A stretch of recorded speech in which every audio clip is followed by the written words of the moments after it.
18 ವರ್ಷಗಳಿಂದ ನರಕ ಯಾತನೆ ಅನುಭವಿಸುತ್ತಿರುವ ಮುಳುಗಡೆ ಸಂತ್ರಸ್ತರು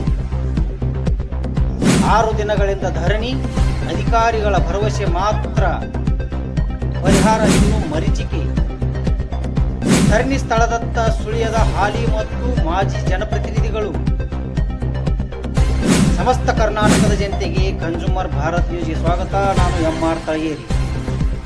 ಬಾಗಲಕೋಟೆ ಜಿಲ್ಲೆಯ ಹುನಗುಂದ ತಾಲೂಕಿನ ಇದ್ದಲಗಿ ಗ್ರಾಮದಲ್ಲಿ ಮುಳುಗಡೆ ಸಂತ್ರಸ್ತರು ಕಳೆದ 6 ದಿನಗಳಿಂದ ವಿವಿಧ ಬೇಡಿಕೆಗಳನ್ನು ಈಡೇರಿಕೆಗೆ ಆಗ್ರಹಿಸಿ ಧರಣಿ ನಡೆಸುತ್ತಿದ್ದಾರೆ.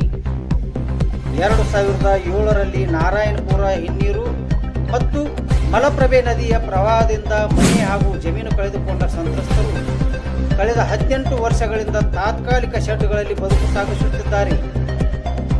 ರಣಭಯಂಕರ ಬಿಸಿಲು, ಬಿರುಗಾಳಿ, ಮಳೆ ಮತ್ತು ಕಡು ಚಳಿಯನ್ನು ಸಹಿಸಿಕೊಂಡು ಕೊಳೆತ ಬಲಿಸು ತುಕ್ಕು ಹಿಡಿದ ತಗಡು ಶೆಡ್ಗಳು, ಪುಟ್ಟ ಮಕ್ಕಳು, ವೃದ್ಧರು ಹಾಗೂ ಜಾನುವಾರುಗಳೊಂದಿಗೆ ಬದುಕುತ್ತಿರುವ ಸಂತ್ರಸ್ತರ ಪರಿಸ್ಥಿತಿ ಮನ ಕಲಕುವಂತಿದೆ.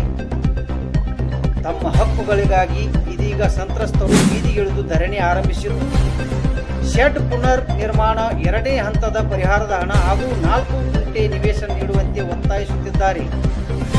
ಧರಣಿ ಮೊದಲ ದಿನ ತಹಸೀಲ್ದಾರ್ ಪ್ರದೀಪ್ ಕುಮಾರ್ ಹಿರೇಮಠ್ ಹಾಗೂ ತಾಲೂಕಾ ಪಂಚಾಯತ್ ಕಾರ್ಯನಿರ್ವಾಹಕ ಅಧಿಕಾರಿ ಮುರಳೀಧರ್ ದೇಶಪಾಂಡೆ ಸ್ಥಳಕ್ಕೆ ಭೇಟಿ ನೀಡಿ ಮನವಿ ಸ್ವೀಕರಿಸಿ ಸಂಬಂಧಪಟ್ಟ ಇಲಾಖೆಗೆ ಮಾಹಿತಿ ನೀಡುವುದಾಗಿ ಭರವಸೆ ನೀಡಿ ತೆರಳಿದರು. ಇನ್ನು 2ನೇ ದಿನ ಪುನರ್ವಸತಿ ಮತ್ತು ಪುನರ್ ನಿರ್ಮಾಣ ಇಲಾಖೆಯ ಸಹಾಯ ಇಂಜಿನಿಯರಿಂಗ್ ಕೆಎನ್ ಒಡೆಯರ್ ಭೇಟಿ ನೀಡಿ 73 ಲಕ್ಷ ರೂಪಾಯಿ ಅನುದಾನದ ಪ್ರಸ್ತಾವನೆ ಸರ್ಕಾರಕ್ಕೆ ಕಳುಹಿಸಲಾಗಿದೆ ಎಂದು ತಿಳಿಸಿದ್ದಾರೆ. ಆದರೆ ಇದುವರೆಗೆ ಯಾವುದೇ ಸ್ಪಷ್ಟ ಕ್ರಮ ಕೈಗೊಳ್ಳದಿರುವುದು ಸಂತ್ರಸ್ತರ ಆಕ್ರೋಶಕ್ಕೆ ಕಾರಣವಾಗಿದೆ. ನಂತರ ಯಾವುದೇ ಮಾಹಿತಿ ನೀಡದೆ ಮೌನರಾಗಿದ್ದಾರೆ ಎಂದು ಸಂತ್ರಸ್ತರು ಆರೋಪಿಸಿದ್ದಾರೆ. ಅತ್ಯಂತ ನೋವಿನ ಸಂಗತಿ ಏನೆಂದರೆ, ಕ್ಷೇತ್ರವನ್ನು ಪ್ರತಿನಿಧಿಸುವ ಹಾಲಿ ಮತ್ತು ಮಾಜಿ ಶಾಸಕರು ಧರಣಿ ಸ್ಥಳಕ್ಕೆ ಬಂದು ಸಂತ್ರಸ್ತರ ಸಮಸ್ಯೆ ಆಲಿಸುವ ಕೆಲಸವನ್ನು ಮಾಡದೇ ಇರುವುದು ಸಾರ್ವಜನಿಕರಲ್ಲಿ ಅಸಮಾಧಾನ ಮೂಡಿಸಿದೆ. ಪ್ರವಾಹ ಮತ್ತು ಮುಳುಗಡೆಯಿಂದ ಜೀವನ ಕಳೆದುಕೊಂಡ ಸಂತ್ರಸ್ತರಿಗೆ ಶಾಶ್ವತ ಪರಿಹಾರ ನೀಡುವುದು ಸರ್ಕಾರದ ಜವಾಬ್ದಾರಿಯಾಗಿದೆ.